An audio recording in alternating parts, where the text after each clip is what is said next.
อึดอัดที่บอกอยู่ในศาลาการบางครั้งเฮาเข้ามาในศาลานี่เกิดความรู้สึกอึดอัดเพราะว่าอย่างก็ตามธรรมชาติเฮาอยู่ข้างนอกเฮาก็สิอยู่แบบบ่ได้สำรวมไว้ระวังแต่ว่าเฮาเข้ามาข้างในกับเปลี่ยนบุคลิกเหมือนกับเข้ามามีความรู้สึกเข้ามาอยู่ในกายมีความรู้สึกเข้ามาอยู่ในกายอยู่มาอยู่กับตัวมีความรู้สึกอยู่กับตัวเองแต่ว่าบางครั้งกันความรู้สึกกับไปเพ่งในความรู้สึกเพื่อว่าบ่ให้กิเลสออกมา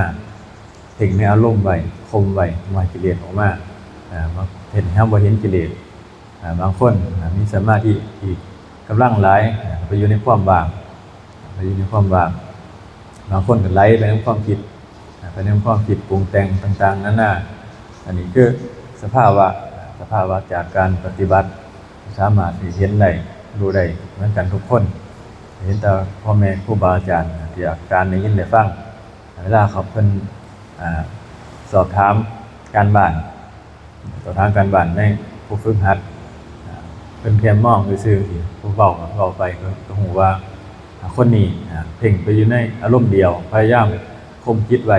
กิเลสก็เลยบอกมาคนนี้พยายามไปอยู่ในความว่างไว้แปลว่าสิบ่รับรู้หยังสิบ่รับรู้ในโลกภายนอกบุคคลนี้กำลังไหลไปอยู่ในความคิดไปไหลไปอยู่ในอารมณ์ต่างๆนานาที่มีความอยากความโกรธความโลภความหลงไหลไปคิดปรุงแต่งแสวงหาไปอันนี้คือสภาวะคือการเรียนรู้สภาวะมันก็เหมือนกันเฮาปฏิบัติเฮาก็สิรู้ว่าสภาวะนี้เฮาเพ่งไปสภาวะนี้เฮาไหลไปนำความคิดบ้างหรือว่าเฮาคิดเข้าไปคมไว้ในความว่างของสภาวะต่างๆมันก็เลยเห็นเฮาอึดอัดเวลาเฮามาอยู่ในสถานที่ที่มันบ่เป็นธรรมชาติแต่ว่าถ้าเฮาอยู่ในนอกจากศาลาไปแล้วหรือว่านอกจากการปฏิบัติแล้วมันสิอยู่แบบสบายบ่เก่งบ่เครียดอยู่แบบสบายตามธรรมชาติตามอุปนิสัยของเฮาแต่ว่ามันจะบ่ค่อยบางคนก็ถ้าบ่สังเกตก็บ่เห็นกิเลสหรือว่าบ่เห็นอารมณ์จังซี่ก็สิบ่เห็นแต่ว่าเวลาใดที่เฮาเข้ามาในศาลาหรือว่าในสถานที่ที่ปฏิบัติธรรมเฮาก็สิเข้ามาบางคนก็เข้ามาคมไว้อันนี้คือเข้ามาคมก็คือเบื้องต้นในการฝึกหัดก็คมไปก่อนพอคมไปแล้วก็ต้องปล่อยมันออกมาเพื่อจะรู้ในกิเลสตัวใดเฮายังมีรู้กิเลสตัวใดเฮาที่ควรละมันจังจะเห็นถามคมไว้หรือว่าไปอยู่ในความว่างหรือว่าบางคนไหลไปอยู่ในความคิดปรุงแต่งแสวงหาสิมันก็สิไหลไปโดยที่บางผู้ไหลไปสิคิดไปอย่างเดียวโดยที่บ่รู้สึกตัวบางเอาความรู้สึกไปไว้กับบุคคลอื่นไปไว้นำสัตว์สิ่งของดินฟ้าอากาศที่ใดที่หน้าต่างๆนานาเพราะว่าเอาความรู้สึกไว้ที่นั่นก็เลยบ่รู้สึกตัวแต่ว่าบางคนก็คมไว้โดยที่คิดบ่เป็นกลางก็เลยพอมาเข้ามาอยู่ในสถานที่ที่เข้ามาในศาลาปึ๊บเป็นเหมือนผู้ปฏิบัติธรรมในบัดโดยที่บ่เป็นธรรมชาตินี่คือสภาวะหรือว่าอาการต่างๆจากการปฏิบัติเฮาสามารถดูได้ตนเองไม่มีใครบอกได้เหมือนกับเฮาภาวนามาเฮาสังเกตเบิ่งว่าเฮาจิตใจของเฮา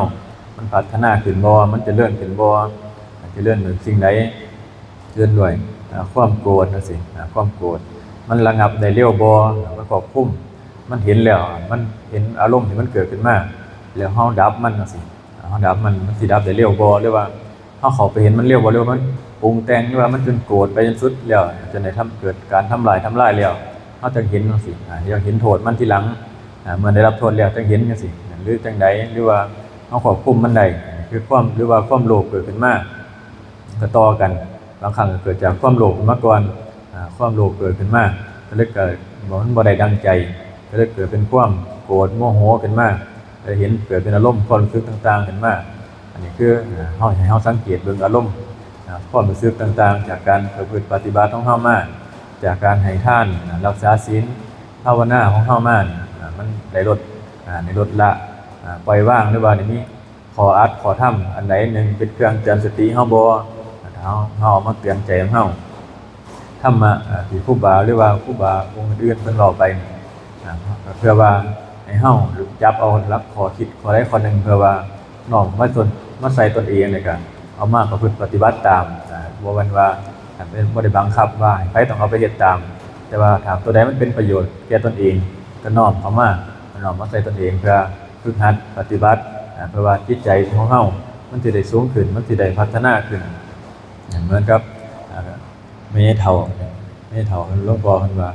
อันด่านี่ก็เรียกว่าซั่นจักสิด่าหยังแน่เราด่าอย่างเดียวเราบ่ยิ้มคันเรายิ้มจังบ่ด่าก็จังแอดมินก็ภาวนาดีขึ้น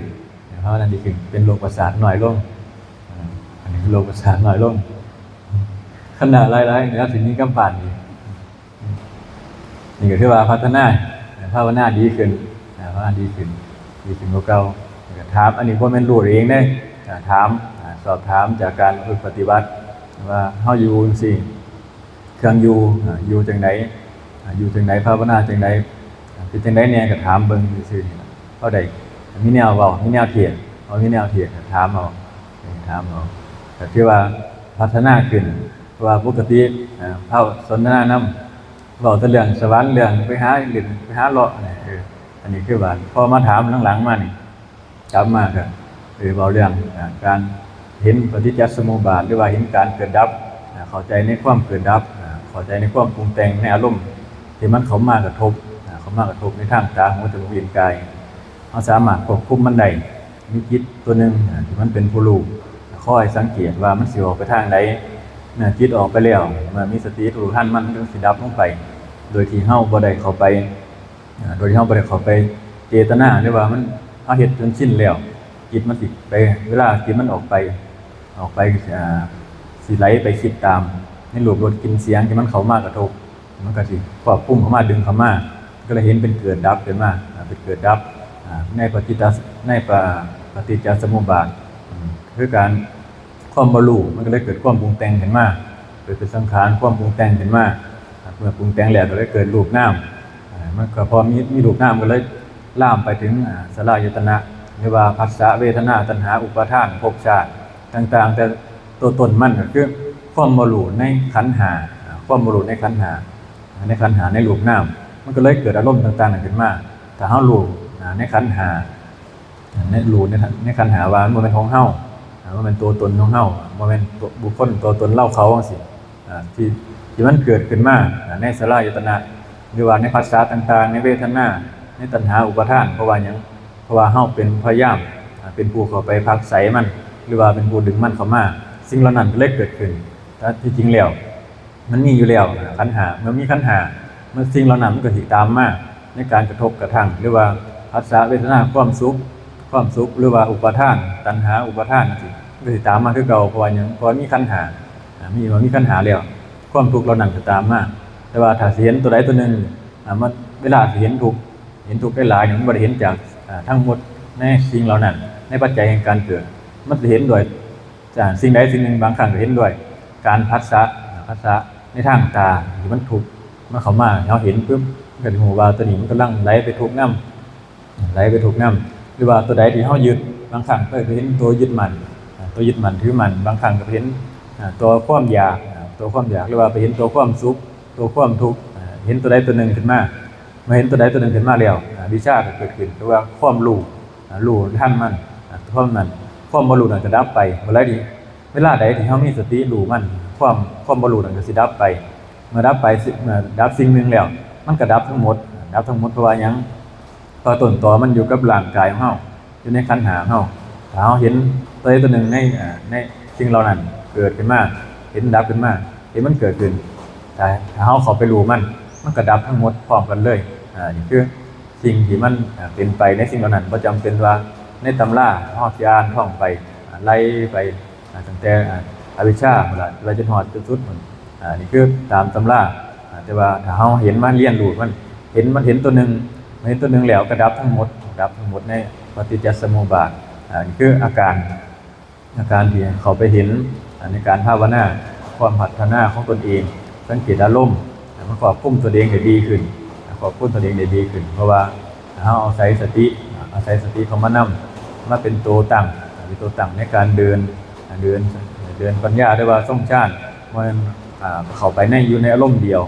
เฮาเข้าไปอยู่ในอารมณ์เดียวบางๆที่เฮาเคยชินเวลามีหยังมากระทบมามันสิเป็นเหมือนกับประหลอดวัดความร้อนเอาไปจุ่มในหม้อน้ำร้อนมันพุ่งปี๊ดขึ้นเลยมันสิพุ่งขึ้นเลยแสดงว่าถ้าเฮามีสติหรือว่ามีการทรงฌานเจริญฌานมีสติคอยสังเกตใจนำมันสิเห็นอาการเหล่านี้โดยการทำบ่อยๆโดยการทำให้ชินมันจึงสิเห็นถ้าเที่ยวเฮ็ดเที่ยวหยุดมันก็บ่เห็นอันนี้คือการฝึกหัดบ่อยๆจึงสิเห็นได้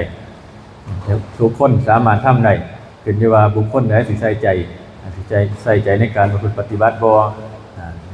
อันนี้ก็คือเป็นส่วนหนึ่งของผู้ปฏิบัติแต่ว่าถ้าผู้ปฏิบัติยังบ่ได้ก็สวดมนต์หรือว่าให้ทานรักษาศีลภาวนาไปภาวนาบ้างหรือว่าเอาคำบริกรรมพุทโธนึกถึงไว้มื้อละเทื่อ2เทื่อก็ยังดีเพราะว่าภัยพิบัติที่เฮาเห็นตามข่าวนี่มันก็เห็นใกล้เห็นเริ่มร้ายขึ้นเรื่อยๆเฮาบ่ฮู้ว่าภัยสิมาเกิดกับเฮาตอนไหนภัยหยังก็สร้างตัวที่ภัยที่ใกล้ที่สุดก็คือความตายอยู่ใกล้เฮาตลอดบ่ฮู้ว่าเฮาสิตายตอนใดเฮาก็ต้องอาศัยการนึกถึงไว้นึกถึงคุณงามความดีหรือว่านึกถึงว่าพระพุทธเจ้าไว้เมื่อนึกถึงไว้แล้วนี่บ่มีตกต่ำมีแต่ไปในทางที่ดีไปสู่สุคติโลกสวรรค์หรือว่าสามารถเฮ็ดให้พ้นทุกข์ได้ก็มีเพราะว่าเฮามีการภาวนาไว้เมื่อบางครั้งเฮาไปเกิดอยู่ในเทศสวรรค์จังซี่มีพระอริยเจ้าขึ้นไปแสดงธรรมสามารถบรรลุธรรมอยู่เทิงพุ่นได้ไปต่อเอาอยู่ข้างบนอันนี้คือเฮาต้องสะสมไว้คือกันถ้าเฮาบ่สะสมไว้สิ่งเหล่านี้เฮาก็สิบ่มีก็สิบ่สามารถไปได้แต่ว่าเวลาเฮาทำบุญทำทานจังซี่ก็ให้เฮาตั้งจิตปรารถนาไว้เหมือนกันว่าขอให้สุดท้ายนี่คือให้ถึงพระนิพพานให้พ้นจากทุกข์เพราะว่าหยังเพราะว่าทุกข์ที่เกิดขึ้นมาจากการเกิดจากขันธ์5ของเฮาทุกความทุกข์ทั้งหลายนี่เกิดมาจากขันธ์5ของเฮาถ้าบ่มีขันธ์5เฮาก็บ่ทุกข์ก็บ่ได้เกิดขึ้นมามันกับสัตว์มันก็ทุกข์คือกันได้มันก็มีขันธ์5มีรูปมีนามคือกันแต่ว่ามันเว้าบ่ได้มันก็แตกต่างกันไปคือคนเฮานี่เป็นสัตว์คือกันแต่ว่าเป็นสัตว์ที่สามารถบำเพ็ญเพียรได้ฝึกหัดได้ปฏิบัติได้คือสามารถรู้เข้าใจในธรรมในภาษาธรรมมาได้นี่คือคน